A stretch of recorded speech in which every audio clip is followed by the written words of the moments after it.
Hello, everyone.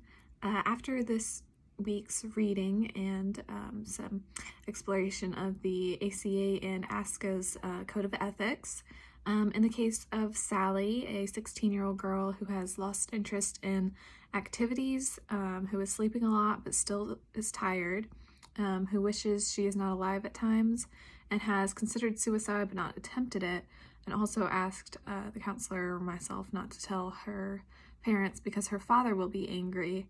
I would handle this situation by first, at the beginning of the session or at the beginning of the school year in some capacity, making sure she and all the other students understand the limits of confidentiality and the instances in which it would have to be broken. So if once she is aware, whether that be at the beginning of the year or at that first session, I will then determine her immediate risk for self-harm. This is determining if it is a crisis situation, if she needs immediate intervention, or if, as it seems from the description, that it's more of an ongoing thing that she's considering, but not an immediate danger. I will also determine what she constitutes as her father being angry. I would definitely explore that a little bit just to make sure there's no child abuse, to make sure that he's not physically or mentally, emotionally abusing her. After I have determined that it is not a crisis situation and say he is not actually abusive, she just worries about what him yelling or something, not in a way that is continually abusive. I will then, once determined that the situation isn't an immediate harm, I will tell her that I am not breaking confidentiality or telling her parents that day. I will tell her she has to see me the next day.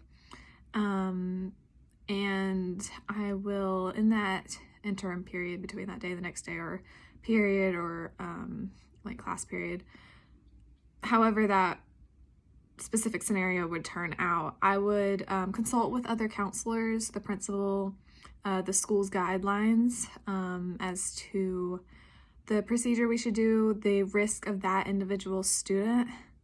And then if after the consultation I have decided that I would need to break confidentiality, the next day or period, or the next time I would see her, I would tell her that I would have to break confidentiality because she is talking about harm, self-harm, harm to herself.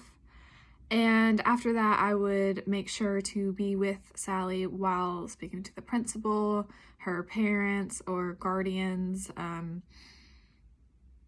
any future steps that we would take. And these steps are they follow the primary ethical and legal considerations I have from the ACA and ASCA's Code of Ethics, which are that I must break confidentiality if the client expresses harm to self,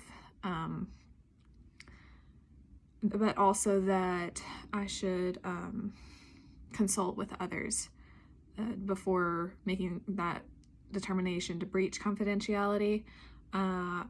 I will also then tell her if I intend to breach it, especially because she's 16 years old and seems like she can understand the consequences of that. And then as to ASCA's Code of Ethics, I must inform her parents if she has expressed self-harm. So these are the order I would handle the situation and the primary ethical and legal considerations I would have in the case of Sally.